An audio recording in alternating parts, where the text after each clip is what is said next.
শুরু করছি আজকের গল্প অনিশ দেবের লেখা অমানুষিক হাত। সকলে মিলিয়া বাসর জাগিতেছিলাম।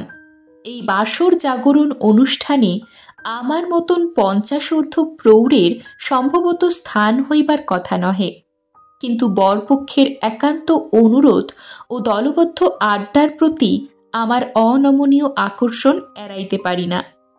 বরপক্ষের একান্ত অনুরোধের একটি বিশেষ কারণ ছিল। কিরূপে যেন তাহারা জানিতে পারিয়াছিল আমার কণ্ঠসঙ্গীত তাবৎ কোকিল জাতিকে নিমেষে বিরামময় করিয়া তুলতে পারে। যদিও আমার স্ত্রী মালতী এই মতের ঘোরতর বিরোধী, তবুও বাহিরের অতিথি অভ্যাগতদের সম্মুখে নিজের স্বামীর প্রশংসা শুনিয়া সর্বসমক্ষে তাহার মত আর জাহির করে নাই। পরিবর্তে আমার কানের নিকটে মুখ লইয়া আসিয়া বেড়ালের ভাগ্যে শিকে ছিঁড়েছে এই কথা কয়টি উচ্চারণ করিয়া দ্রুত গতিতে নিষ্ক্রান্ত হইয়াছে। বিবাহ আমার কনিষ্ঠা শালিকা মাধবীর।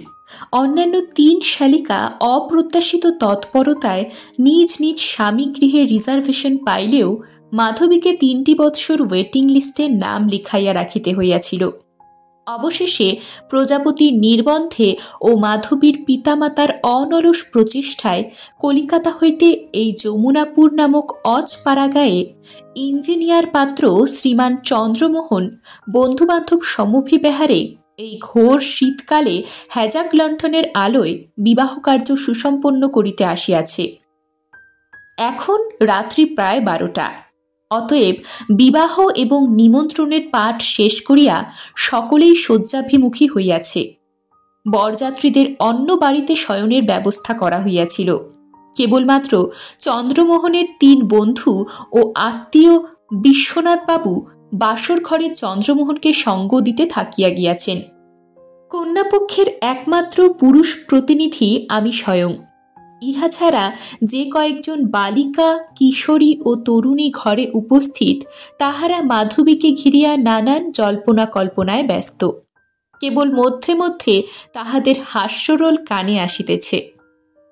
চন্দ্রমোহন ও তাহার 3 বন্ধু আমার সহিত অনেক গল্প করিলেও বিশ্বনাথবাবুকে লক্ষ্য করিলাম একেবারে নিশ্চুপ। শুধু প্রয়োজন মতো আমাদের বক্তব্য সমর্থন করিতেছেন। ভদ্রলোকের বয়স প্রায় আমারই সমান। শান্ত 2টি চোখে মোটা ফ্রেমের চশমা, মুখে এক অদ্ভুত প্রচ্ছন্ন দৃঢ়তা ও প্রতিজ্ঞার ছাপ। জুলপির চুলে বোধ করি তাহার অজ্ঞাতসারে পাক ধরিয়াছে। পরনের ধুতি পাঞ্জাবিকে বেষ্টন করিয়া সাদা রঙের লোভনীয় কাশ্মীরি শাল। অভিব্যক্তিতে অস্বস্তি ও বিষণ্ণতা আধিপত্য বিস্তার করিয়াছে। চন্দ্রমোহন ও তাহার বন্ধুদের সহিত বিশ্বনাথবাবুকে আমি ঠিক মিলাইতে পারিতেছি না।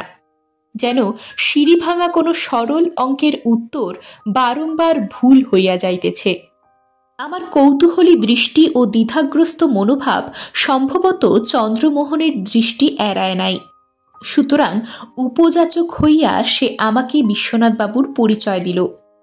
কহিল, সমীরদা, বিশ্বনাথদা আমার পিস্তুত ভাই, বলতে গেলে এক মহাপুরুষ। সারা ভারতের আনাচে কানাচে বহু ঘুরেছেন। ওর ঝুলিতে অনেক বিচিত্র অভিজ্ঞতা আছে। তাছাড়া খুব ভালো হাত দেখতে জানেন। উত্তরে বিশ্বনাথবাবু মাথা নিচু করিয়া সলজ্জ হাসিলেন। মৃদু কণ্ঠে বলিলেন, তেমন কিছুই না, বই পড়ে শেখা বিদ্যে। ভদ্রতাবশে আমার ডান হাতটি তাহার সম্মুখে বাড়াইয়া দিলাম। কিছুক্ষণ ইতস্তত করিয়া তিনি আলোয়ানের ফাঁক হইতে নিজের ডান হাতখানি সামান্য বাহির করিলেন। আমার হাত টানিয়া লইয়া তাহাতে মনোনিবেশ করিলেন। অতঃপর চশমাটি ঈষৎ বিন্যস্ত করিয়া বলিলেন, আপনার ভাগ্যরেখা খুব ভালো, সচরাচর দেখা যায় না। অনুভব করিলাম বিশ্বনাথবাবুর হাতটি অত্যন্ত কর্কশ। অনুমান হয় তিনি অত্যন্ত পরিশ্রমী মানুষ। তাহার কথার জবাবে কহিলাম, সে তো নিশ্চয়ই, নইলে মালতীর মতো বউ পেয়েছি।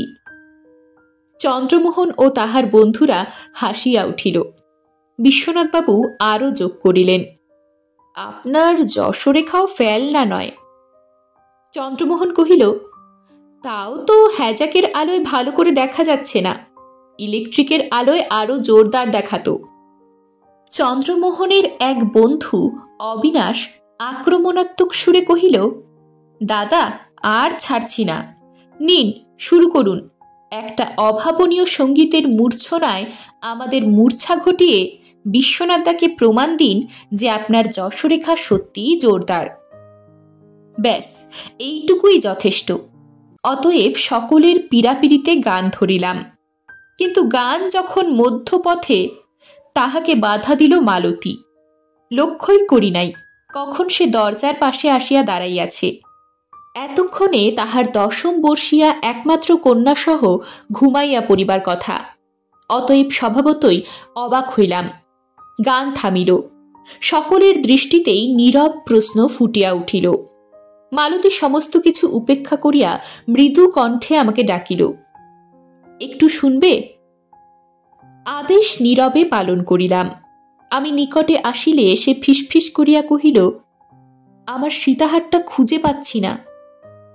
লক্ষ্য করিলাম তাহার মুখমণ্ডল বিবর্ণ হইয়া উঠিয়াছে।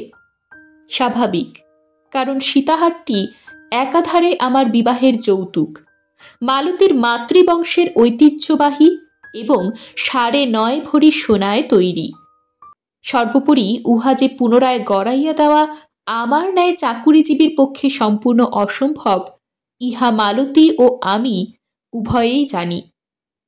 প্রশ্ন করিয়া জানিলাম, কন্যাকে ঘুম পাড়াইয়া সে যখন নিত্যকার অভ্যাস মতো শয়নের আগে কানের দুলজোড়া খুলিয়া আলমারিতে রাখিতে যায়, তখনই সবিস্ময়ে লক্ষ্য করে যে সীতাহারটি যেন কোনো জাদুমন্ত্র বলে সম্পূর্ণ অদৃশ্য হইয়া গিয়াছে। বিস্ময়ের কারণ, আলমারি সর্বদাই চাবি বন্ধ থাকে এবং খুলিবার সময় মালতীকেও চাবি ব্যবহার করিতে হইয়াছে। বন্ধ আলমারি হইতে হার চুরি, এ ঘটনা যেমন অভিনব তেমনি আশঙ্কাজনক। আলমারিতে টাকা পয়সাও ছিল, কিন্তু তাহাতে হাত পড়ে নাই। আমাদের দুজনের আলোচনা যখন অপর সকলের ধৈর্যচ্যুতি ঘটাইবার মতো যথেষ্ট হইয়াছে এবং আমি কিংকর্তব্য বিমূঢ়তার সর্বশেষ সীমায় পৌঁছিয়াছি, তখন চন্দ্রমোহন প্রশ্ন করিল, কি হয়েছে দাদা? আমি দ্বিধাগ্রস্ত হইয়া পড়িলাম। এই ঘটনা ব্যক্ত করিয়া বর ও বরযাত্রীদের ব্যতিব্যস্ত করিয়া লাভ কি? কিন্তু সীতাহার শোকে মালতী নিজেকে সংবরণ করিতে পারিল না। প্রায় কাঁদো কাঁদো হইয়া কহিল, দেখো না ভাই, আলমারি থেকে আমার বিয়েতে পাওয়া 9.5 ভরি সীতাহারটা চুরি গেছে, অথচ আলমারিটা তালাবন্ধ ছিল। তাছাড়া ঘণ্টাখানেক আগেও হারটা আমি দেখেছি। ঘরে যেন বজ্রপাত হইল। সকলের মনোযোগ মুহূর্তে আকৃষ্ট হইল মালতীর দিকে। হ্যাজাক লণ্ঠনের আলো ছায়ায় সকলেরই মুখমণ্ডলের ত্রাস ও বিস্ময়ের লুকোচুরি খেলা। চন্দ্রমোহন হঠাৎই অস্বাভাবিক গম্ভীর স্বরে বলিল, বিশ্বনাথদা। বিশ্বনাথবাবু মুখ তুলিলেন। তাহার বিষণ্ণ মুখমণ্ডলে জটিল চিন্তার অসংখ্য রেখা, যেন ম্লান হ্রদের জলে মাছ ধরা জাল বিছানো রহিয়াছে। তিনি চন্দ্রমোহনের সম্বোধনের কোনো জবাব দিলেন না, বরং পাল্টা প্রশ্ন করিলেন, আমি কি এই ঘর ছেড়ে এর মধ্যে বেরিয়েছিলাম? একটু আগে বাথরুমে গেলে না? ও হ্যাঁ। বিশ্বনাথবাবু স্বস্তির সুরে কহিলেন, ঠিকই বলেছিস চাদু, আমার খেয়াল ছিল না। কথা শেষ করিয়া তিনি উঠিয়া দাঁড়াইলেন। আমাদের বিস্ময় উত্তরোত্তর বৃদ্ধি পাইতেছিল। চন্দ্রমোহন ও বিশ্বনাথবাবুর কথোপকথন কেমন অদ্ভুত হেয়ালি মিশ্রিত রহস্যময়। রহস্যের গভীরতা দ্বিগুণ করিয়া বিশ্বনাথবাবু আমার স্ত্রীকে সম্বোধন করিয়া কহিলেন, আপনি আমার সঙ্গে চলুন, হয়তো হারটা খুঁজে বের করে দিতে পারব। মালতীকে লইয়া ঘর ছাড়িবার পূর্বে বিশ্বনাথবাবু আমাকে প্রশ্ন করিলেন, এখানে কাছাকাছি কোথাও পুকুর আছে? আমি বলিলাম, বাড়ির ঠিক পেছনেই একটা ছোট ডোবা আছে। যাক, তাহলে বেশি দূর যেতে হবে না। এই কথা বলিয়া বিশ্বনাথবাবু আমার স্ত্রীকে একটি টর্চ বা লণ্ঠন আনিতে অনুরোধ করিলেন। মালতী টর্চ লইয়া আসিলে অপর একজন মহিলা সঙ্গীসহ তাহারা দুইজন সীতাহার অনুসন্ধানের কাজে বাহির হইল। আমি যৎপরণাস্তি হতভম্ব হইয়া চন্দ্রমোহনের নিকটে আসিয়া পুনরায় আসন গ্রহণ করিলাম। লক্ষ্য করিলাম চন্দ্রমোহনের মুখভাবে অপরাধবোধের ছায়া। সে মাথা নিচু করিয়া নীরবে হাতের নখ খুঁটিতেছে। তাহার বন্ধুরা অপ্রস্তুত হইয়া পরস্পরের মুখ চাওয়াচাওয়ি করিতেছে। মাধবীকে ঘিরিয়া যে গুঞ্জন শুরু হইয়াছিল তাহাও এখন স্তব্ধ। সীতাহার দুর্ঘটনা কম বেশি সকলকেই আঘাত করিয়াছে। মিনিট 20 পরে বিশ্বনাথবাবু ফিরিলেন, সঙ্গে মালতী। তাহাকে দেখিয়াই বুঝা যায় অভিযান সফল হইয়াছে। বিশ্বনাথবাবুকে লক্ষ্য করিয়া সে কহিল, আপনি হাত পা ধুয়ে নিন, বাথরুমের দেওয়ালের দড়িতে গামছা টাঙানো আছে। বিশ্বনাথবাবু দরজার নিকট হইতে চন্দ্রমোহনকে উদ্দেশ্য করিয়া কহিলেন, হাতটা পাওয়া গেছে চাদু, পুকুর পাড়েই ছিল, আমি হাত পা ধুয়ে আসছি। তিনি বাথরুম অভিমুখে রওনা হইলেন। আমি উঠিয়া মালতীর নিকটে আসিলাম। সে অস্ফুট কণ্ঠে যাহা বিবৃত করিল তাহার সারমর্ম এই। টর্চ হাতে করিয়া বিশ্বনাথবাবুই পুকুর পাড়ের সর্বত্র অনুসন্ধান করিয়াছেন। মালতী অত্যন্ত সাহসী, সুতরাং এক মুহূর্তের জন্যেও সে ভয় পায় নাই। কিছুক্ষণ অনুসন্ধানের পর এক স্থানের মাটি যথেষ্ট আলগা বলিয়া মনে হওয়ায় মালতীর হাতে টর্চ দিয়া বিশ্বনাথবাবু স্বয়ং মাটি খুঁড়িতে শুরু করেন। আপন মনে শুধু একবার উচ্চারণ করেন, জানতাম এখানেই এনে লুকোবে। অতঃপর অল্প সময়ের মধ্যেই সীতাহার স্বমহিমায় প্রকাশিত হইয়া পড়ে এবং তাহারা ফিরিয়া আসে। এমন সময় যাহাকে লইয়া আলোচনা তিনি উপস্থিত হইলেন। বিশ্বনাথবাবুকে দেখিয়া সকলের কৌতূহল সীমা ছাড়াইবার উপক্রম করিল। মালতী চলিয়া যাইতেছিল। বিশ্বনাথবাবু তাহাকে ডাকিলেন, গম্ভীর স্বরে কহিলেন, মালতী দেবী, যাবেন না, আসুন এ ঘরে বসুন, কথা আছে। তাহার স্বরে এমন কোনো প্রচ্ছন্ন জাদু ছিল যাহাতে মালতী নীরবে সেই আদেশ পালন করিল। আমিও ঘরে আসিয়া বসিলাম। বিশ্বনাথবাবু আমার নিকটে বসিলেন।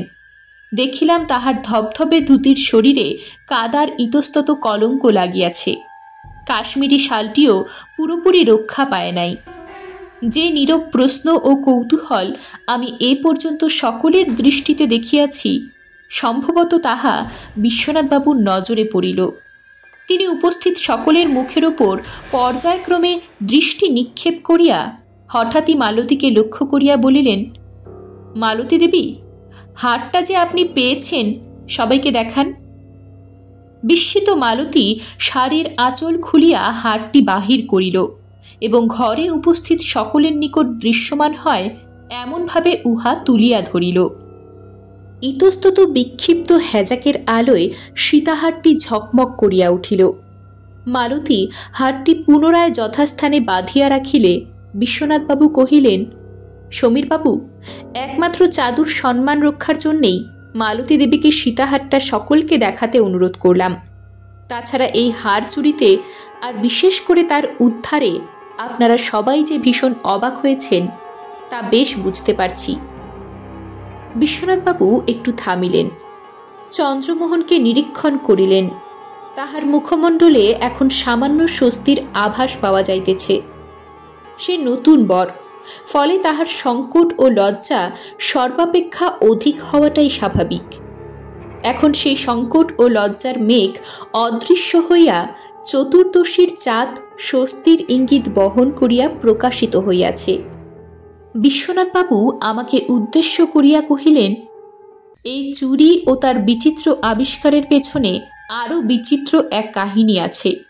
কখনো সে কাহিনী কাউকে বলিনি, কিন্তু আজ বলবো, কারণ এর আগে কখনো আজকের মতন এমন অসম্মানজনক পরিস্থিতির উদ্ভব হয়নি। আপনারা বরপক্ষের লোকেদের চোর ভেবে বসে থাকবেন, এটা চাদুর পক্ষে খুব একটা সম্মানের নয়। আমি তাহার কথার প্রতিবাদে সৌজন্যমূলক কিছু একটা বলিতে মুখ খুলিতেই বিশ্বনাথবাবু বাধা দিলেন। বিব্রত হওয়ার কিছু নেই সমীরবাবু, যা সত্যি তাই বলছি। একটু আগেই চাঁদু বলছিল আমি নাকি এক মহাপুরুষ। বিশ্বনাথবাবু হাসিলেন, পুনরায় কহিতে লাগিলেন, তা মহাপুরুষ আমি না হতে পারি, কিন্তু ভারতবর্ষের আনাচে কানাচে ঘুরে বহু মহাপুরুষের সাক্ষাৎ আমি পেয়েছি। বর্তমানে আমি লোহার ব্যবসা করলেও বছর কয়েক আগে পর্যন্ত কাঠ নিয়েই ছিল আমার কারবার। তখন আমি চাকরি করতাম, আধা সরকারি চাকরি বলতে পারেন। সরকারের ইজারা নেওয়া বিভিন্ন জঙ্গলে যখন গাছ কাটা হতো তখন আমি তদারকিতে থাকতাম। আর এই কাজেই আমাকে দেশের আনাচে কানাচে গিয়ে ডেরা বাঁধতে হয়েছে। বছর 3 আগে ঝাড়গ্রামে আমাকে যেতে হয় অফিসের কাজে। সেখানে তখন শাল গাছ কাটার মরশুম চলছে। ফলে অফিসের কাজ শেষ হতেই আমার কাঁধেই তুলে দেওয়া হলো পুরনো দায়িত্ব, অর্থাৎ জঙ্গলে গিয়ে গাছ কাটার সময় তদারকির কাজ করতে হবে। কর্তার ইচ্ছা, অতএব কর্ম না করে উপায় নেই। উপস্থিত হলাম গিয়ে জঙ্গলের তাঁবুতে। যে অফিসারটি সরেজমিনে ছিলেন আমাকে দেখেই হাঁফ ছেড়ে বাঁচলেন। সব দায় দায়িত্ব আমার কাঁধে তুলে দিয়ে সোজা রওনা হলেন দেশে। কালই নাকি চিঠি এসেছে, তার সন্তান সম্ভবা স্ত্রী হাসপাতালে ভর্তি হয়েছেন। ফলে আমি পড়লাম ফ্যাসাদে। তখনও বুঝিনি কি ভয়ঙ্কর অভিজ্ঞতা আমার জন্য অপেক্ষা করে রয়েছে। তাঁবুতে ক্যাম্বিসের খাট, বিছানা, ছোট টেবিল, হ্যারিকেন, পথ ভুলে চলে আসা শেয়াল বা হায়নার জন্যে শক্তপোক্ত লাঠি, সব কিছুরই ব্যবস্থা রয়েছে দেখলাম।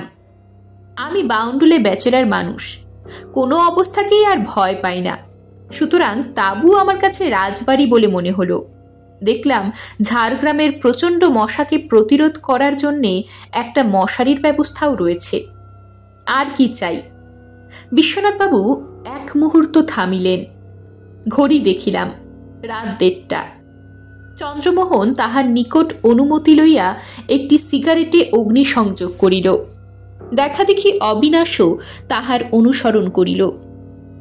বিশ্বনাথবাবু ধূমপানের প্রস্তাব সবিনয়ে প্রত্যাখ্যান করিয়া পুনরায় বলিতে শুরু করিলেন, যে ছেলেটা তাঁবুতে আমার 5 মাস খাটত সে ছিল স্থানীয় আদিবাসী, নাম ঝুমনা, বয়স বছর 16, কালো তেলতেলে রোগা চেহারা, কর্মঠ এবং চটপটে।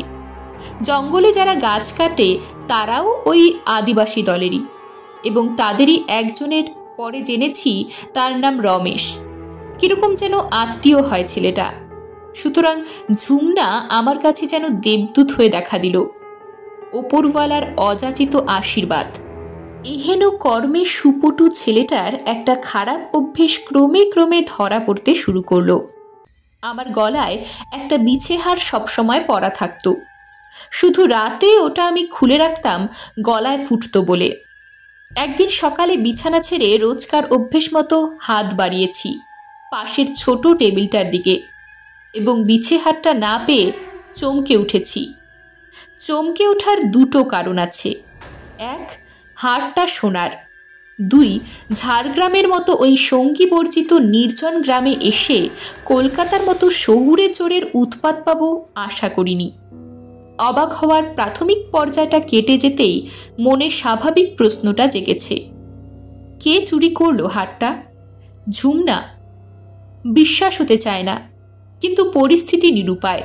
সুতরাং ওকে ডেকে সরাসরি হারটার কথা জিজ্ঞেস করলাম, এবং ও যথারীতি উচ্চস্বরে জটিল ভাষায় জানালো হারটার কথা ও কিছুই জানে না। আমাকে তখন চুপ করে যেতে হলো, কারণ কোনো প্রমাণ আমার হাতে নেই। সেদিনই গাছ ফেলার সময় রমেশের কানে আমি কথাটা তুললাম। ও কিন্তু আমার প্রত্যাশা অনুযায়ী বিস্মিত হলো না, বরং বিড়বিড় করে বলল, ও কি চুরি করছে? কুদেবতা ভর করছে বটে। এরপর ব্যাপারটা চাপা পড়ে গেল। দ্বিতীয় চুরিটা হলো দিন 4 পরেই। এবারের শিকার পাঞ্জাবির সোনার গিলটি করা বোতাম। ঘটনা ও পরিণতি প্রথমবারের পুনরাবৃত্তি, এতটুকু তফাৎ নেই। কিন্তু এরপর থেকে আমি সতর্ক হলাম। ছেলেটাকে যথাসম্ভব চোখে চোখে রাখতে শুরু করলাম। রসুল নামে যে আর্দালিটি কাগজপত্র নিয়ে প্রতিদিন জঙ্গল আপিস করত, সে একদিন আমাকে জানালো যে আগের যে বাবু ছিলেন তারও নাকি একটা আংটি চুরি গিয়েছিল, কোনো খোঁজ পাওয়া যায়নি। রসুল আরও বলল, বাবু জেনে রাখবেন, এ ওই ঝুমনা ছোকরারই কাজ। দ্বিধাগ্রস্তভাবে আমাকে মনে মনে রসুলের কথায় সায় দিতে হলো। এমনিতে এই আদিবাসী লোকগুলো খুব সৎ, সাদামাঠা আর সরল। শিক্ষা দীক্ষা ও সভ্যতার বিষ এখনও ওদের ছোবল দিতে পারেনি, কিন্তু তারই মাঝে আশ্চর্য ব্যতিক্রম ওই কিশোর। তৃতীয় চুরির সময় ঝুমনা হাতে নাতে ধরা পড়ল, আমি ধরলাম। সকালে উঠে হাত মুখ ধুতে তাঁবুর বাইরে বেরিয়েছিলাম। ফিরে গিয়ে দেখি আচমকা আমার সামনাসামনি পড়ে গিয়ে ঝুমনা ভ্যাবাচ্যাকা খেয়ে দাঁড়িয়ে, যেন এক পাথরের মূর্তি। ওর একটা হাত তখনও আমার বালিশের তলায় ঢোকানো। অর্থাৎ কিভাবে যেন ও জানতে পেরেছে আমার হাতঘড়িটা বালিশের তলায় রেখেই আমি শুয়ে থাকি, এবং সেটা সরানোর সুযোগ পেয়ে বিন্দুমাত্র দেরি করেনি। আমাকে দেখেই ও সরাসরি ছুটে এসে ঝাঁপিয়ে পড়ল আমার পায়ে, হাউমাউ করে কাঁদতে শুরু করলো। চিৎকার করে বলতে লাগলো, গড় করি বাবু, মুখে ছেড়ে দে, এ কাজ আর হবে ক্লাই, আর হবে ক্লাই। বিশ্বাস কর, এ মোর দোষ লয়, কুদেবতা আছে বটে। কিন্তু আমি ওকে আর ক্ষমা করতে পারি না, বিশেষ করে হাতে নাতে ধরা পড়ার পরে। তাছাড়া ওর কুদেবতার কথা আমার বিশ্বাস হয় না। নির্ঘাত নিজেকে বাঁচানোর জন্যেই ছেলেটা ওই কুদেবতার ধুয়ো ধরেছে। সুতরাং যা করণীয় তাই করলাম। বিশ্বনাথবাবু থামিলেন। লক্ষ্য করিলাম মাধবীর জনপ্রিয়তা যথেষ্টই ক্ষুণ্ণ হইয়াছে। তাহার গুণমুগ্ধ সকলেই বয়সের সীমারেখা নির্বিচারে বিশ্বনাথবাবু অথবা তাহার কাহিনীর প্রতি আকৃষ্ট হইয়া পড়িয়াছে। ইহাতে নববধূ মাধবীকেও বিশেষ বিচলিত বলিয়া বোধ হইল না, কারণ সেও বর্তমানে একই কাহিনী স্রোতে অতি মনোযোগে সন্তরণশীল। আমি বিশ্বনাথবাবুকে লক্ষ্য করিয়া কহিলাম, ছেলেটাকে কি করলেন? পুলিশে দিলেন? না, পুলিশে নয়, দিলাম ওদের সর্দারের হাতে। বিশ্বনাথবাবু উত্তর দিলেন, জঙ্গলে যেসব আদিবাসীরা গাছ কাটে ওদের টাকা পয়সা সব কিছুর সমাধান করে দেয় ওদের সর্দার বিজয় কাহার। বিজয় কাহারের বয়স 55-60 হবে। মাথায় যে কটা চুল আছে সবই সাদা। তার চেহারা বয়স অনুমানে ভুল করিয়ে দিতে চায়। ঝুমনাকে নিয়ে আমি তার হাতেই তুলে দিলাম। একে একে বললাম হার, বোতাম ও ঘড়ি চুরির চেষ্টার কথা। বিজয় আমাকে তাঁবুতে ফিরে যেতে বলল ছেলেটার ঘাড় থেকে ও ভূত নামিয়ে ছাড়বে। আমি তাঁবুতে ফিরে এলাম। মনে মনে ঝুমনার জন্য যে একটু কষ্ট হলো না তা নয়, কে জানে ওরা বেচারা ছেলেটাকে কি শাস্তি দেবে। তাঁবুতে ফিরে এসে বালিশের তলা থেকে ঘড়িটা বের করলাম। আমার অনেক সাধের ঘড়ি। ম্যাট্রিক পাশ করার পর বাবা কিনে দিয়েছিলেন। রোল্ড গোল্ডের কেস, সঙ্গে সুদৃশ্য বাদামি চামড়ার ব্যান্ড, সুইজারল্যান্ডে তৈরি বিদেশি ঘড়ি। 15 মিনিট অন্তর অন্তর ইচ্ছে করলে ওটাতে অ্যালার্ম বাজানোর ব্যবস্থা করা যায়। এমনি দামের চেয়েও স্মৃতিচিহ্ন হিসাবে ওটার দাম আমার কাছে অনেক বেশি, কারণ ঘড়িটা আমাকে উপহার দেওয়ার মাস 3 পরেই বাবা মারা যান। ঘড়ি নিয়ে স্মৃতিচারণ করতে করতেই বাতাস কেটে আছড়ে পড়া চাবুকের প্রথম সপাং শব্দটা আমার কানে এলো। ঝুমনার শাস্তি শুরু হয়েছে। পরপর শোনা যাচ্ছে চাবুকের শব্দ ও পরক্ষণেই ঝুমনার কিশোর কণ্ঠের তীক্ষ্ণ চিৎকার। সে চিৎকার অমানুষিক। শত হলেও বিজয় সর্দারের এই শাস্তি বরদাস্ত করা যায় না। ঘড়িটা হাতে পড়ে নিয়ে বেরিয়ে এলাম তাঁবুর বাইরে। শব্দ ও চিৎকার লক্ষ্য করে তাড়াতাড়ি এগিয়ে চললাম। পায়ের তলায় শুকনো শালপাতার পাঁজর ভাঙার শব্দ আমাকে এতটুকু অমনোযোগী করতে পারল না। অসংখ্য শাল গাছের গোলকধাঁধা পার হয়ে অবশেষে ঘটনাস্থলে পৌঁছলাম। সম্প্রতি গাছ কাটার ফলে পরিষ্কার হয়েছে এমন একটা জায়গায় সব আদিবাসীরা জটলা করে দাঁড়িয়ে। ওরা পরস্পরের সঙ্গে নিজেদের ভাষায় চাপা গলায় কী সব বলা বলি করছে। একজন আদিবাসী একটা শালগাছের মুখোমুখি দাঁড়িয়ে, তার হাতে লম্বা সরু একটা কাঁচা বাঁশের কঞ্চি। এটাকেই আমি চাবুক ভেবেছিলাম। আর সেই শালগাছের গোড়ায় গাছের গুড়িকে বের দিয়ে ঝুমনার দুহাত দড়ি দিয়ে বাঁধা।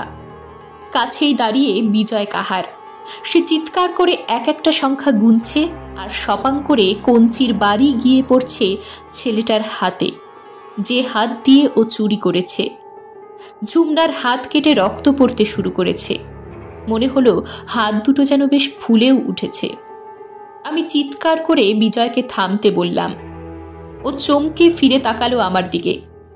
যে আদিবাসীটি বিজয়ের নির্দেশে কঞ্চির আঘাত করছিল সেও থেমে গেল। একবার আমার দিকে, একবার বিজয়ের দিকে দেখতে লাগলো। অর্থাৎ সে এখন কি করবে, কার কথা শুনবে? পরক্ষণেই বিজয় ইশারায় তাকে থামতে বলল। তারপর আমাকে লক্ষ্য করে যা বলল তার সরল বাংলা করলে দাঁড়ায়, বাবু, একে আমি 100 বেত মারার শাস্তি দিয়েছিলাম, সবে 18টা হয়েছে, তাও আস্তে আস্তে মেরেছে, আর আপনি এখন শাস্তি দিতে বারণ করছেন? তাহলে ছেলেটার চুরির ব্যারাম সারাবো কি করে? তবুও আমার অনুরোধে বিজয় সর্দার গজগজ করতে করতে ঝুমনাকে ছেড়ে দিল। ওর হাতের বাঁধন খুলে দেওয়া হলো। রক্তাক্ত হাত নিয়ে জঙ্গলের মধ্যে কোথায় যেন চলে গেল ছেলেটা। এখানেই এই কাহিনীর শেষ হওয়া উচিত ছিল, কিন্তু হলো না। কারণ সেদিনই সন্ধ্যায় সারাদিনের কাজ শেষ করে হিসেবপত্রের পাট চুকিয়ে ক্যাম্প খাটে শরীর এলিয়ে একটা গল্পের বইয়ের পাতায় চোখ বুলোচ্ছি। তাঁবুর দরজায় একটা খসখস শব্দ পেয়ে চমকে তাকালাম। কষ্ট হলেও হেরিকেনের আলোয় ঠাহর করতে অসুবিধে হলো না। ঝুমনা। সকালের ঘটনার পর এই ওকে প্রথম দেখলাম। ও দ্বিধাভরা কণ্ঠে জানতে চাইল ও ভিতরে আসতে পারে কিনা। তারপর অনুমতি পেয়েই ভিতরে এসে শটান আমার পা জড়িয়ে ধরল। কৃতজ্ঞতা জানালো সকালে শাস্তির হাত থেকে ওকে বাঁচিয়েছি বলে। আমার পায়ের কাছে মেঝেতে বসে ও যা বলল তাতে বুঝলাম এর মধ্যেই ওর হাত দুটো ভীষণ ছটফটে অস্থির হয়ে উঠেছে। তার উপর যদি হাত দুটোকে মারধর করা হয়, কাটা ছেঁড়া করা হয়, তাহলে মরিয়া হয়ে ওরা যে কি করবে বলা মুশকিল। ওর দু গাল বেয়ে অঝরে নেমে এলো অশ্রুর ধারা। হাঁটুতে দুহাত রেখে ছেলেটা বসেছিল। আমার নজর পড়ল ওর হাত দুটোর দিকে। হ্যারিকেনের আলোয় তীক্ষ্ণ দৃষ্টিতে পরখ করে দেখলাম। হাত দুটোকে দেখে কোনো বৃদ্ধের বলে মনে হয়। কুৎসিত কদাকার বড় বড় আঙুলের গাঁট, খসখসে ভাঁজ পড়া চামড়া, নখগুলো মোটা বাঁকানো, তাতে আবার কালচে ছোপ। শিরাগুলো ফুলে উঠে কাগজের মতো চামড়াকে থেকে থেকে উঁচু নিচু করে দিয়েছে। অবশ্য সকালের শাস্তির জন্যেও শিরাগুলো ফুলে উঠতে পারে। জল ভরা চোখ নিয়ে ঝুমনা বলল, এ আমার হাত নয় বাবু, এ আমার শরীরের কেউ লয়, কিন্তু আমার আর কোনো পথও লাই। তোকে তো আগেও বলেছি, অথচ তুই বিশ্বাস করিসনি। তোকে দিব্যি করে বলেছি এসব চুরি এ হাত দুটো নিজে নিজে করে, আমি জানতেও পারি না। বলা বাহুল্য ওর কথা আমার এখনো বিশ্বাস হলো না। ওকে বললাম এইসব কথা আর চিন্তা না করাই ভালো, কারণ ও চুরি করেছিল এবং তার শাস্তিও পেয়ে গেছে। ঝুমনা ওর হাত দুটো আমার কাছে তুলে ধরল। তুই নিজের চোখেই দেখ বাবু, এ আমার হাত লয়। তবে তোকে কথা দিচ্ছি, এরা আর চুরি করবেক নাই। তোর বিছেহার বোতাম সব এরাই চুরি করেছে। আগের বাবুর আংটিও এরাই নিয়েছে। সোনার জিনিসে এদের বেশি লোভ, তবে সোনার জিনিস না পেলে হাতের কাছে যা পায় তাই চুরি করে। ওকে প্রশ্ন করলাম, তাই নাকি? আর কি চুরি করেছে এরা? ও বলল, অনেক জিনিস, প্লেট, চামচ, রুমাল, সাবান। ওগুলো নিয়ে কি করেছিস? মাটিতে পুঁতে রেখেছি। বেশিরভাগ সময় এই হাত দুটো যা চুরি করে নিয়ে গিয়ে কোনো পুকুর পাড়ে মাটিতে পুঁতে ফেলে। জঙ্গলের বাইরে যে বড় দিঘিটা আছে তারই পারে সমস্ত জিনিস পোতা আছে। তোকে আমি জায়গাটা দেখিয়ে আনতে পারি। বিশ্বাস কর, একটা জিনিসও আমি বিক্রি করিনি। ওরা চুরি করে সব মাটিতে পুঁতে রাখে। বলছিস তাহলে তোর কোনো দোষ নেই? না রে, এ আমার হাত নয়। তবে কার হাত? নতুন করে কান্নায় ভেঙে পড়ল ঝুমনা। লজ্জায় মাথা নিচু করে অস্ফুট স্বরে বলল, আমার বাবার হাত। কিন্তু রমেশ যে বলেছিল তোর বাবা মারা গেছে। আমি ভীষণ অবাক হলাম। হ্যাঁ, আমার জন্মের আগেই বাবা মারা গেছে। ঝুমনা উত্তর দিল। কি করে মারা গেল? বাবাকে ওরা মেরে ফেলেছে সর্দারের হুকুমে। হয়তো বিজয় কাহারের আগে যে সর্দার ছিল তারই আদেশে। কিন্তু কেন? সে প্রশ্ন ঝুমনাকে করতেই ও মাথা নিচু করল। আস্তে আস্তে বলল, চুরির জন্যে বাবু। তারপর মুখ তুলে সরাসরি তাকালো। আমি আবার চোখ ফেরালাম ওর হাতের দিকে। হাত দুটোর কদাকার কুৎসিত চেহারা সত্যি অতুলনীয়, এবং 16 বছরের একটা ছেলের পক্ষে হাত দুটোর বয়স অনেক বেশি। কিন্তু এগুলো যে ওর হাত নয়, ওর কথা না শুনে স্বাধীনভাবে কাজ করে বেড়ায়, এ কথা বিশ্বাস করা খুবই কঠিন। এ গল্প কেউ বিশ্বাস করবে না। লক্ষ্য করে দেখি ঝুমনা তখনও কাঁদছে।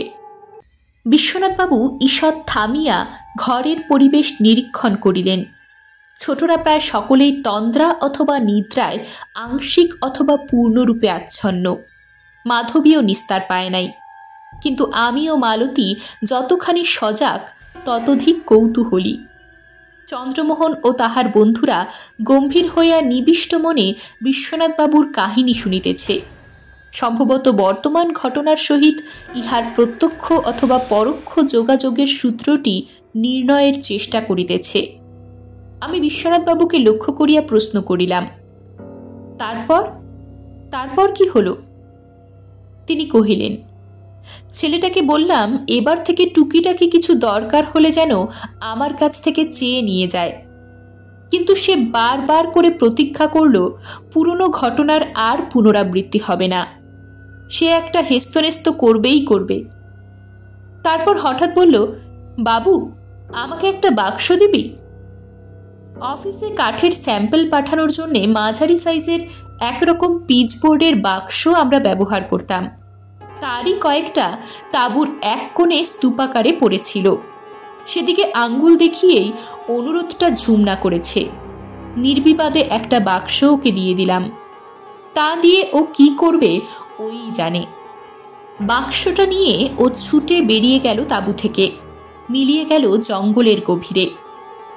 পরদিন খুব সকালে তাঁবুর বাইরে থেকে একটা হইচই গণ্ডগোলের শব্দ শুনতে পেলাম। বাইরে বেরিয়ে এসেই এক ভয়ঙ্কর দৃশ্যের মুখোমুখি হলাম। ঝুমনা আচ্ছন্নের মতো টলছে, সোজা হয়ে দাঁড়াতে পারছে না।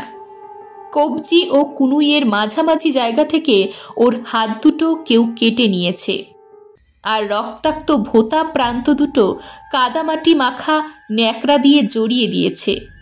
সেখান থেকে টপ টপ করে তখনও ঝরে পড়ছে কাঁচা রক্ত। সে নৃশংস দৃশ্য সহ্য করা যায় না। সবাই মিলে ধরাধরি করে ওকে নিয়ে যাওয়া হলো স্থানীয় হাসপাতালে।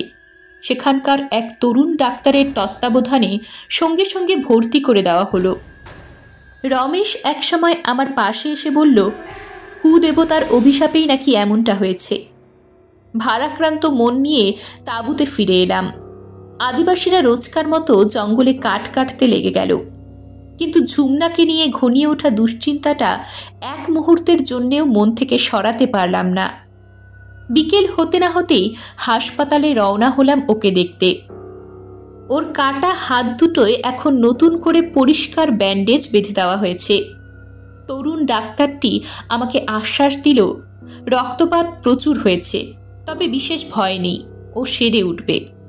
আমাকে দেখেই ঝুমনা ব্যান্ডেজ করা হাত দুটো উঁচিয়ে ধরল আমার মুখের সামনে, যেন হাত দুটো কেটে ফেলায় ও ভীষণ খুশি হয়েছে এবং একই সঙ্গে স্বস্তি পেয়েছে।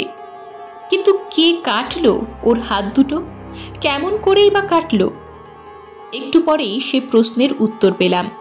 ওকে জিজ্ঞেস করলাম, এসব কেমন করে হলো রে ঝুমনা? কে এ কাজ করলো? ও জবাব দিল, এ আজ নয় কাল আমাকে করতেই হতো বাবু। তোকে কথা দিয়েছি, আর আমি চুরি করব না। সে কথা রাখতে গেলে হাত দুটো কেটে ফেলা ছাড়া আর পথ কোথায়? এ হাত যে আমার নয়, এদের আমি বিশ্বাস করি কেমন করে? বুঝলাম যা হয়েছে ওর সম্মতিতেই হয়েছে। ওকে বললাম, এ তোর ভুল ধারণা। তোর শরীরের সবই তো তোর, অন্য কারো কি হতে পারে? কিন্তু এ কাজ করলো কে? উত্তরে ও জানালো, জঙ্গলের শেষে যে বোঙার মন্দির আছে তার গুণিন রতন মান্ডি এ কাজ করেছে, কারণ সে হাত দুটোকে আগে থেকেই চিনত। কি করে চিনল? আমি জানতে চাইলাম। আগেও এই হাত দুটো সে দেখেছে। ঝুমনা উত্তর দিল, অনেক বছর আগে সে আমার বাপকে চিনত। এরপর কথা চালিয়ে যাওয়া অর্থহীন। অশিক্ষা ও কুসংস্কারের কোনো ওষুধ নেই। সুতরাং ডাক্তারবাবুকে ওর দিকে নজর রাখার অনুরোধ করে আমি চলে এলাম। চলে আসার সময়ও শুনলাম ঝুমনা বলছে, আর আমার কোনো দুঃখ নেই রে বাবু, আমার চোখে আর জল আসবে না। কিন্তু দেখলাম এ কথা বলার সময় ওর চোখ জলে ভেজা। হয়তো এর কারণ ওর শরীরের অসহ্য যন্ত্রণা। ডাক্তারবাবুর মতে ওর এখন প্রচুর বিশ্রামের প্রয়োজন, কারণ যে পরিমাণ রক্তক্ষরণ ওর হয়েছে তা সহজে পূরণ হওয়ার নয়, অন্তত মাসখানেক সময় তো লাগবেই। সে রাতে একরকম বিষণ্ণ মনেই শুতে গেলাম। মশারির ভিতর শুয়ে উথাল পাথাল দুশ্চিন্তা করতে করতে শুনতে লাগলাম বাইরের উড়ন্ত মশার মিহি গুঞ্জন, এবং একসময় ঘুমিয়েও পড়লাম। ঘুম ভাঙল অদ্ভুত এক খসখস শব্দে। মনে হলো তাঁবুর গায়ে বাইরে থেকে কেউ যেন আঁচড় কেটে চলেছে, আর মাঝে মাঝে টোকা মারার ভোঁতা শব্দ। হয়তো কোনো প্যাঁচা কিংবা বাদুড় পথ ভুলে তাঁবুর গায়ে এসে বারবার ধাক্কা খাচ্ছে, ঘুরে বেড়াচ্ছে। কিন্তু তাই বা কি করে সম্ভব? মশারি ভেদ করে তাঁবুর খোলা দরজা দিয়ে দেখা যাচ্ছে বাইরের খোলা আকাশ, ও সেখানে মেঘের আস্তরণে ঢাকা ঘোলাটে পূর্ণিমার চাঁদ। আর তার কিছুটা নিচেই শুরু হয়েছে ঝাঁকড়া মাথা শালগাছগুলোর অন্ধকার ছায়া প্রাচীর। শত চেষ্টাতেও চোখে আর ঘুম নামল না। বেচারা ঝুমনার কথা বারে বারেই মনে পড়তে লাগলো, এবং চোখের সামনে থেকে থেকেই ভেসে উঠতে লাগলো ওর কাটা হাত দুটোর ভয়াবহ দৃশ্য। আর একই সঙ্গে কানে আসছে টোকা দেওয়ার হালকা শব্দ, আঁচড় কাটার শব্দ। তাঁবুর চাদরে খসখস শব্দে কেউ যেন ছুটে বেড়াচ্ছে। কোন দিক থেকে যে শব্দটা আসছে ঠিক ঠাহর করে উঠতে পারলাম না। বিভিন্ন দিক, বিভিন্ন অনুভূতি, সব যেন মিলেমিশে তালগোল পাকিয়ে যেতে লাগলো। এই কিসের শব্দ এমন বিচিত্রভাবে ছোটাছুটি করে বেড়াচ্ছে? রহস্যের গভীরতা ক্রমেই যখন আমাকে আচ্ছন্ন করে তুলেছে, তখন শব্দের ধরনটা হঠাৎই পাল্টালো। সবসময় হাত মুখ ধোয়ার জন্যে তাঁবুতে একটা বড় অ্যালুমিনিয়ামের গামলা ছিল। বেশিরভাগ সময়ই তাতে জল ভরা থাকে। তখনও ছিল। জল ফুরিয়ে গেলে ঝুমনাই আবার জল এনে ভর্তি করে রাখত। ওর বিভৎস দুর্ঘটনার পর রমেশই অনুগ্রহ করে সে কাজটুকু করে দিচ্ছিল। সুতরাং গামলার জলে ছলাৎ শব্দ শুনেই আমি চমকে উঠেছি। তার কারণ দুটো। এক, শব্দের চরিত্র এক কথায় অভিনব ও চূড়ান্ত রহস্যময়। দুই, এই প্রথম বুঝলাম শব্দটা তাঁবুর বাইরে নয়, হচ্ছে তাঁবুর ভেতরে। সোজা কথায় গামলার জলে কিছু একটা পড়ে গিয়ে হাবুডুবু খাচ্ছে, আপ্রাণ চেষ্টা করছে গামলা বেয়ে তাড়াহুড়ো করে বাইরে বেরিয়ে আসতে। শোনা যাচ্ছে অ্যালুমিনিয়ামের ওপর খড়খড় আঁচড়ের অতি ব্যস্ত শব্দ। বালিশের তলায় হাত ঢুকিয়ে ঘড়িটা বের করে নিলাম। রেডিয়াম ডায়ালে চোখ রেখে দেখলাম রাত 3টে বাজে। সুতরাং ঘুমানোর চেষ্টা এখন বৃথা। মশারির বাইরে বেরিয়ে নিচু হয়ে ক্যাম্প খাটের কাছে রাখা হেরিকেনটা তুলে নিলাম। সলতে নামিয়ে আলোটা প্রায় নিবু নিবু করা ছিল। চাবি ঘুরিয়ে সেটাকে বাড়িয়ে দিলাম। সেই মুহূর্তেই হেরিকেন শিখার আবছা আলোয় একটা জিনিস দেখতে পেলাম। এবং হেরিকেন আমার হাত থেকে খসে পড়ল মেঝেতে। ঝনঝন শব্দে চুরমার হয়ে গেল কাচের চিমনি। আলোর শিখাও পলকেই নিভে গেল। আলো জ্বালিয়ে ওই অল্প সময়েই আমি দেখেছি গামলার ভেতর থেকে পরিমরি করে পাগলের মতো ছুটে বেরিয়ে এসেছে কালো কাকড়ার মতো অদ্ভুত দুটো প্রাণী। ছিটকে লাফিয়ে পড়েছে মেঝেতে। তারপর বিদ্যুৎ গতিতে রওনা হয়েছে তাঁবুর দরজা লক্ষ্য করে। প্রাণী দুটোর রং গাঢ় বাদামি, পিঠ দুটো মাকড়সার মতো উঁচু হয়ে রয়েছে এবং তার উপরে পার্চমেন্ট কাগজের মতো চামড়ার আস্তরণ। প্রত্যেকটা প্রাণীর 5টা করে পা এবং তাদের ছুচলো ডগায় কালচে ছোপ ধরা মোটা বাঁকানো নখ। না, দেখতে আমার ভুল হয়নি। এ ঝুমনার কেটে ফেলা সেই দুটো হাত গামলার জলে ভিজে গিয়ে সেগুলোকে কেমন অদ্ভুত চকচকে উজ্জ্বল দেখাচ্ছিল। সম্বিত ফিরে পেয়ে যখন উঠে দাঁড়িয়েছি ততক্ষণে হাত দুটো তাঁবুর বাইরে অদৃশ্য হয়ে গেছে। সব মিলিয়ে আমি এক ভয়ঙ্কর অবাস্তব দৃশ্যের সাক্ষী হয়ে পড়েছি। এ যে আমি বিশ্বাসও করতে পারছি না। দ্বিতীয় একটা হেরিকেন তাঁবুতে ছিল। অন্ধকারে হাতড়ে সেটাকে খুঁজে বের করে জেলে দিলাম। দেখলাম আমার হাত থেকে পড়ে যাওয়া কাচের চিমনির ভাঙা টুকরোগুলো মেঝেতে ছড়িয়ে ছিটিয়ে রয়েছে। আরও নজরে পড়ল গামলা থেকে তাঁবুর দরজা পর্যন্ত একটা ভিজে দাগ। গামলার কাছে গিয়ে দেখি সেটা জল কাদায় নোংরা ঘোলাটে হয়ে গেছে এবং জলে তখনও ঢেউ খেলছে, যেন এইমাত্র কেউ জলে আলোড়ন তুলে অদৃশ্য হয়ে গেছে। যেসব আদিবাসী গাছ কাটত তাদের কয়েকজন জনা 4-5 হবে কাজের শেষে আর ঝোপড়িতে ফিরে যেত না। আমার তাঁবুর লাগোয়া একটা তাঁবু তৈরি করে সেখানেই রান্নাবান্না করে খাওয়া দাওয়া সেরে ঘুমিয়ে পড়ত। হেরিকেনের চিমনি ভাঙার শব্দে ও আমার চলাফেরার আওয়াজে ওদের ঘুম হয়তো ভেঙে গিয়ে থাকবে, কারণ একটু পরেই দুজন আদিবাসী আমার তাঁবুতে এসে হাজির হলো। চিমনির ভাঙা কাজগুলো নজরে পড়তেই সেগুলো নিয়ে বাইরে ফেলে দিল, কিন্তু মেঝেতে ভিজে দাগের ও গামলার ঘোলাটে জলের কোনো সহজ সরল ব্যাখ্যা ওরা দিতে পারল না। ওদের বললাম যে প্রাণীটাকে আমি ভালো করে দেখতে পাইনি, কারণ সত্যি কথাটা আমি নিজে তখনও বিশ্বাস করে উঠতে পারছি না। অন্য কেউ ওরকম গল্প আমাকে শোনালে আমি নিশ্চয়ই তার মুখের ওপর হো হো করে হেসে উঠতাম। তা যাই হোক, ওদের বললাম চোখ কান খোলা রেখে সজাগ হয়ে শুতে, কারণ সেই রাতের আগন্তুক চোরও হতে পারে, কিংবা শেয়াল অথবা হায়নাও হতে পারে। পরদিন সকালে আবিষ্কার করলাম আদিবাসীদের তাঁবুতে আমাদের গাছ কাটার যন্ত্রপাতি যে জায়গাটায় থাকতো সেই জায়গাটা একেবারে লণ্ডভণ্ড হয়ে রয়েছে। রমেশ অনেক খোঁজাখুঁজির পর বলল, 2-1টা জিনিস চুরি গেছে, অথচ আশ্চর্য, কেউ কোনো শব্দ পায়নি। এক মুহূর্তের জন্যে কারো ঘুম ভাঙেনি। আমি ব্যাপার স্যাপার কিছুটা অনুমান করতে পারলেও চুপচাপ রইলাম। বেলা একটু বাড়তেই হাসপাতালে ঝুমনাকে দেখতে গেলাম। ডাক্তারের কাছে শুনলাম ওর সামান্য জ্বর হয়েছে, তাছাড়া শরীর খুব দুর্বল। ওকে শুধু দুধ, বার্লি আর ভিটামিন ট্যাবলেট খেতে দেওয়া হচ্ছে। আমাকে দেখেই ও ব্যান্ডেজ বাঁধা 2 হাত তুলে নমস্কারের ভঙ্গি করল। ডাক্তারবাবু ঘর ছেড়ে বেরিয়ে যেতেই আমি ঝুমনাকে প্রশ্ন করলাম, তোকে কয়েকটা কথা জিজ্ঞেস করলে কি জবাব দিতে খুব কষ্ট হবে? ও বলল, না বাবু, যা প্রাণ চায় জিজ্ঞেস কর, এখন আমার তো কোনো দুঃখ নাই। ওকে বললাম, হাত দুটো কেটে ফেলে তুই কি করেছিস? তোর দেওয়া বাক্সটায় রতন গুণিন ওগুলো রেখেছিল।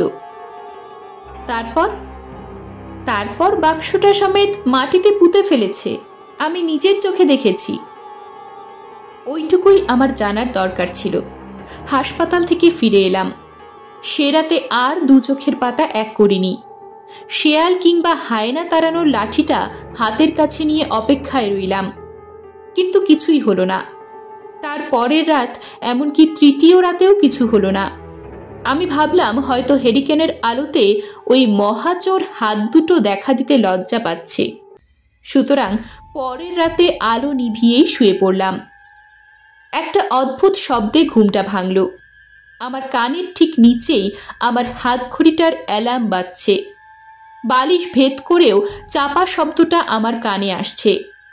পাথরের মূর্তির মতো নিঃসাড়ে শুয়ে রইলাম।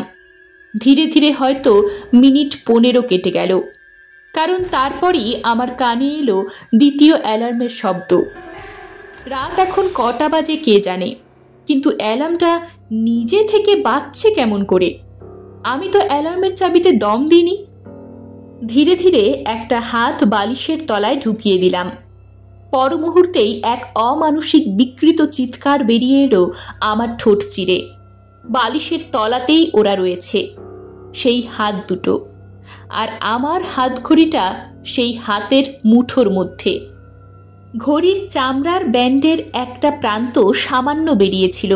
আমি সেটা ধরেই প্রাণপণে এক হ্যাচকা মারলাম, কিন্তু ওই হাতের আঙ্গুলগুলো ভীষণ শক্ত এবং আমার আঙ্গুলগুলো ওরা সাঁড়াশির মতো তীব্রতায় আঁকড়ে ধরল।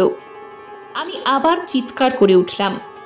আমার চিৎকারে আদিবাসীদের তাঁবু থেকে অন্তত 3 জন ছুটে এসে হাজির হলো। তাদের একজনের হাতে জ্বলন্ত হেরিকেন। কিসের সঙ্গে যে আমার আপ্রাণ ধস্তাধস্তি চলছে সেটা ওরা প্রথমটা ঠিক ঠাহর করে উঠতে পারল না। কিন্তু আলোর ইশারা পেয়ে হাত দুটো বোধহয় ভয় পেল এবং ঘড়িটা হঠাৎই ছেড়ে দিল। আমি চেষ্টা করেও ওদের আঁকড়ে ধরে রাখতে পারলাম না। কালচে বাদামি হাত দুটো বিছানার সাদা চাদরের ওপর দিয়ে বিদ্যুৎ গতি কাঁকড়ার মতো ছুটে গেল। মশারি ফাঁক করে ধপ শব্দে ছিটকে পড়ল মেঝেতে। তারপর ছুটে চলে গেল তাঁবুর দরজা লক্ষ্য করে। ততক্ষণে আমি নিজেকে সামলে নিয়ে খাটের তলা থেকে লাঠিটা তুলে নিয়েছি এবং দুটো হাতের মধ্যে যেটা একটু পিছিয়ে পড়েছিল সেটাকে লক্ষ্য করে সজোরে আঘাত করেছি। আঘাতের সঙ্গে সঙ্গেই হাতটা শূন্যে প্রায় হাতখানেক লাফিয়ে উঠল, তারপর চিত হয়ে পড়ল মেঝেতে। মুহূর্তের জন্যে হাতটা হতচকিত হয়ে থমকে রইল, যেন চিন্তা করল সেই আকস্মিক আঘাতের প্রতিবাদে কি করা উচিত। তারপর হঠাৎই আমাকে লক্ষ্য করে এগিয়ে এলো, অনেকটা তেড়ে আসার মতো, কিন্তু কি ভেবে এক ঝটকায় দিক পাল্টে আবার ছুটে চলল দরজার দিকে। তারপর একসময় অদৃশ্য হয়ে গেল বাইরের জঙ্গলের আড়ালে, অন্ধকার রাতের পর্দার গোপন ভাঁজে। আমি আদিবাসী 3 জনকে লক্ষ্য করে চিৎকার করে বললাম, শিগগির বিজয় সর্দারকে খবর দাও, এক্ষুনি।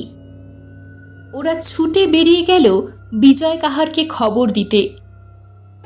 বিজয় সর্দার এসে যখন পৌঁছল তখন আকাশ ভোরের ইশারা নিয়ে ধূসর ইস্পাতের ছাউনির মতো হয়ে উঠেছে। শুরু হয়েছে অসংখ্য পাখির মিলিত প্রভাতী গুঞ্জন। বিজয়কে সমস্ত ঘটনা প্রথম থেকে খুলে বললাম। ও গম্ভীরভাবে সব শুনল। তারপর বলল, ঝুমনাকে নিয়ে মন্দিরে যেতে হবে। সুতরাং সবাই মিলে ছুটলাম হাসপাতালে। তরুণ ডাক্তারটিকে অনেক অনুরোধ করার পর বিজয়ের কথায় সে নিমরাজি হলো, অর্থাৎ ঝুমনাকে স্ট্রেচারে শুইয়ে আমাদের সঙ্গে মন্দিরে নিয়ে যাওয়ার অনুমতি পেলাম। জঙ্গলের পথ ধরে আমি, রমেশ ও বিজয় কাহার আগে আগে হেঁটে চলেছি।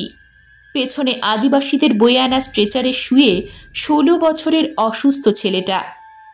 অবশ্য এখন ও আগের চেয়ে অনেকটা সেরে উঠেছে। মন্দিরের কাছাকাছি এসে পৌঁছতে 2 আদিবাসী ছুটে এগিয়ে গেল মন্দিরের দিকে, হয়তো রতন গুণীনকে খবর দিতে। কিন্তু একটু পরেই তারা ঊর্ধ্বশ্বাসে ছুটতে ছুটতে ফিরে এলো, জানালো আমরা আসছি খবর পেয়েই রতন গুণীন ভয়ে মন্দির ছেড়ে কোথায় পালিয়েছে, তার কোনো খোঁজ পাওয়া যাচ্ছে না। সেটা শুনে বিজয় বলল, গুণীনের দরকার নেই, ঝুমনা দেখিয়ে দিলেই হবে। তারপরই সে স্ট্রেচারে শুয়ে থাকা ছেলেটার কাছে গিয়ে জানতে চাইল, হাত দুটোকে কেটে ফেলার পর রতন গুণীন সেগুলো কোন জায়গায় পুঁতেছে। উত্তরে ইশারা করে মাটিতে একটা নরম জায়গা দেখালো ঝুমনা। তখন বিজয় সবাইকে মাটি খোঁড়ার নির্দেশ দিল। প্রায় হাত আড়াই মাটি খোঁড়ার পর অতি পরিচিত পিচবোর্ডের বাক্সটার দেখা পাওয়া গেল, কিন্তু সে বাক্স খোলা, কাদায় মাখামাখি, তার ভেতরে কোনো কাটা হাত খুঁজে পাওয়া গেল না। হাত দুটোর সন্ধানে আমরা সকলে মিলেই খোঁজাখুঁজি শুরু করলাম, কিন্তু বৃথাই। আমার কেবলই মনে হতে লাগলো হাত দুটো আমার পিছু ছাড়েনি। লাঠির আঘাতের প্রতিশোধ নেওয়ার জন্যে ওরা তককে তককে রয়েছে। তাঁবুতে ফিরে এসেও হাত দুটোর অদৃশ্য উপস্থিতি আমি টের পেলাম। আমার তাঁবুতে, আদিবাসীদের তাঁবুতে গাছ কাটার যন্ত্রপাতির ওপরে প্রায়ই হামলা হতে লাগলো। তখন আমরা চারিদিকে ইঁদুর ধরার জাতিকল এনে পেতে রাখলাম। একদিন সকালে একটি জাতিকল বন্ধ অবস্থায় আবিষ্কার করলাম, কিন্তু তার লোহার দাঁতে সামান্য একটু ছেঁড়া চামড়া ও কালচে রক্ত ছাড়া আর কিছুই পেলাম না। বুঝলাম একটা হাত ফাঁদে ধরা পড়েছিল। তখন দ্বিতীয় হাতটা এসে তাকে ফাঁদ থেকে সহজেই উদ্ধার করেছে। টোপ হিসেবে আমার হাত ঘড়িটাকে বেশ কয়েকদিন খোলা জায়গায় রেখে দিলাম, কিন্তু বৃথাই। তবে যত্রতত্র হাত দুটোকে দেখা যেতে লাগলো। গাছের ডালে, আমার মশারির চালে, ঘাসের ওপর, তাঁবুর গায়ে, শুকনো শালগাছের পাতার ফাঁকে। আদিবাসীরা এত ভয় পেয়ে গেল যে বিজয় কাহার শত বুঝিয়েও ওদের শান্ত করতে পারল না। ওরা একে একে কাজ ছেড়ে পালাতে লাগলো। তখন বাধ্য হয়ে সাময়িকভাবে গাছ কাটার কাজ বন্ধ রেখে আমরা ক্যাম্প গুটিয়ে ফিরে এলাম। ফেরার সময় আমার প্রতিটি জিনিস বারবার করে নেড়েচেড়ে আমি দেখে নিয়েছি, কোনো কিছুর ফাঁকে সেই ধূর্ত হাত দুটো লুকিয়ে আছে কিনা। অবশেষে স্থানীয় অফিসে কাজের সমস্ত দায়দায়িত্ব বুঝিয়ে দিয়ে আমি কলকাতা রওনা হলাম। ট্রেনে ফেরার সময় হঠাৎই আমার নজরে পড়ল শক্তপোক্ত করে বাঁধা বেডিংয়ের ভেতরে কিছু একটা যেন নড়ে চড়ে বেড়াচ্ছে। কারণ বেডিংয়ের কাপড়ের একটা জায়গা অদ্ভুতভাবে কেমন উঁচু ঢিবির মতো হয়ে রয়েছে, এবং সেই ঢিবিটা যেন কষ্টে সৃষ্টে চলে বেড়াতে চেষ্টা করছে। ভীষণ ভয় পেয়ে গিয়ে তাড়াতাড়ি বেডিংটা খুলে ফেলেছি, কিন্তু ট্রেনের কমজোরি আলোয় ভালো করে কিছু দেখতে পাইনি। একটা অজানা আতঙ্ক আমাকে ধীরে ধীরে ঘিরে ধরেছে। হাত দুটো কি আমাকে ছাড়বে না? ওরা কি প্রতিশোধ চায়? কিন্তু কিভাবে ওরা প্রতিশোধ নেবে? বিজয় কাহার আমাকে বলেছিল ওই হাত শুধু চুরি করে, কাউকে খুন করার ক্ষমতা ওদের নেই। আর সেরকম ক্ষমতা থাকলে বহু আগেই আমি ওদের শিকার হতাম। সুতরাং দুশ্চিন্তায় দুশ্চিন্তায় আমি যেন পাগল হয়ে উঠলাম। তারপর বিশ্বনাথবাবু হঠাৎই থামিলেন। চোখ হইতে চশমাটি খুলিয়া নিবিষ্ট মনে উহার কাজ দুটি নিরীক্ষণ করিতে লাগিলেন। আমরা কৌতূহলে নীরব ও রুদ্ধশ্বাস। মালতী সভয়ে আমার আরও নিকটে ঘেঁষিয়া বসিল। চন্দ্রমোহন ও তার বন্ধু অবিনাশ এতক্ষণ ধূমপানে ব্যস্ত ছিল। এখন উভয়েই সিগারেট অ্যাস্ট্রেতে গুজিয়া নির্বাপিত করিল। বিশ্বনাথবাবু আমার দিকে পর্যায়ক্রমে দৃষ্টি রাখিলেন। হ্যাজাকের আলো তাহার মুখমণ্ডলকে ছায়াময় করিয়া তুলিয়াছে। অবশেষে চশমা যথাস্থানে ফিরাইয়া তিনি কহিলেন, আজকের ঘটনার বুঝতেই পারছেন, সেই হাত এখনো আমার পিছু ছাড়েনি। সোনার জিনিসের প্রতি ওদের লোভ তো কমেইনি, বরং বেড়েছে। সেই জন্যেই আত্মীয় স্বজন কারো বাড়িতে আমি যাই না। চাকরি বাকরি ছেড়ে শুধু নিজের ব্যবসা নিয়ে আছি। তিনি এবার চন্দ্রমোহনের দিকে ইশারা করিয়া কহিলেন, চাঁদু আমার এই একাচোরা স্বভাবের কথা জানে, এমনকি চুরির ব্যাপারটাও জানে, কিন্তু কোনোদিন ওকে তার কারণ খুলে বলিনি। আজ বললাম, কারণ এরকম অপমানজনক পরিস্থিতির মধ্যে আগে কখনো পড়িনি। এই জন্যেই চাঁদুকে আমি বারবার বলেছি, বরযাত্রী আমি যাব না, তুই বউ নিয়ে আয়, তখন আশীর্বাদ করব। কিন্তু কে শোনে কার কথা? ও বলল, তুমি চলো, আমি তোমাকে নজরে নজরে রাখব। আসলে চাঁদুরও দোষ নেই। ও কি করে জানবে যখন ওই হাত দুটো চুরি করে তখন আমি এতটুকুও টের পাই না? কি করে জানবে কত ভয়ঙ্কর প্রতিশোধ ওই হাত দুটো আমার উপরে নিয়েছে? কি করে জানবে কত বিষাক্ত ছোবলে ওরা আমার গোটা জীবন নীল করে দিয়েছে? এই তো সেই হাত, এই তো সেই হাত। এই তো। কাশ্মীরি আলোয়ান সরাইয়া বিশ্বনাথবাবু তাহার হাত দুখানি প্রকাশিত করিলেন। গায়ের রঙের তুলনায় তাহার হাতের রং অনেক বেশি কৃষ্ণকায়, বলা যাইতে পারে গাঢ় বাদামি। হাত দুইখানির চামড়া অত্যন্ত কর্কশ, প্রতিটি শিরা উপশিরা স্থূলভাবে প্রকট। কুৎসিত কদাকার আঙুলের গ্রন্থিগুলি অদ্ভুত রকম বেমানান।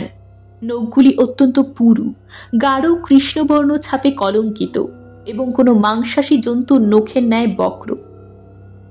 হাত দুইখানি হ্যাজাক লণ্ঠনের আলোয় ভয়ঙ্কর দেখাইতেছিল। বাহিরে কোথাও হইতে কর্কশ স্বরে কোনো প্যাঁচা ডাকিয়া উঠিল। ঠান্ডা বাতাসের ঝড় উন্মুক্ত জানালা দিয়া প্রবেশ করিয়া হু হু করিয়া ঘর তোলপাড় করিল। বিশ্বনাথবাবু উন্মাদের ন্যায় হাত দুইখানে দিয়া মেঝেতে আঘাত করিতে লাগিলেন। হাত ক্ষতবিক্ষত হইয়া রক্তের ধারা বহিতে শুরু করিল। তিনি চিৎকার করিয়া কহিলেন, এ হাত নিয়ে আমি কি করি? একে আমি না রাখতে পারি না ফেলতে পারি। ওই 16 বছরের ছেলেটার মতো অত সাহস যে আমার নেই। ওহ ভগবান, আমি এখন কি করি? আমার এ শাস্তির কি শেষ নেই? বিশ্বনাথবাবু হাত দুইখানি ওই রূপে আঘাত করিতে করিতেই কান্নায় ভাঙিয়া পড়িলেন। কান্নায় তাহার শরীর ফুলিয়া উঠিতে লাগিল। মালতী অস্ফুটে এক ভয়ার্ত চিৎকার করিয়া আমাকে জড়াইয়া ধরিল। চন্দ্রমোহন ও তাহার বন্ধুরা বিশ্বনাথবাবুকে সংযত করিতে মনোযোগী হইল। বিবাহোৎসবের আনন্দ মুহূর্তে মৃত্যুর বিষাদে পর্যবসিত হইয়া গেল। আমার বাকশক্তি যেন কোনো অদৃশ্য ক্ষমতা সম্পূর্ণরূপে রোধ করিয়া দিয়াছে। 4 মাস পরে চন্দ্রমোহনের নিকট হইতে সংবাদ পাইলাম, বিশ্বনাথবাবু নিজ বাড়ির ছাদ হইতে লাফাইয়া পড়িয়া আত্মহত্যা করিয়াছেন। এরকমই আরও সব গল্প পেতে চ্যানেলটিকে সাবস্ক্রাইব করে দেবেন। আর গল্পটি যদি ভালো লেগে থাকে তাহলে লাইক, শেয়ার আর কমেন্ট করে দেবেন।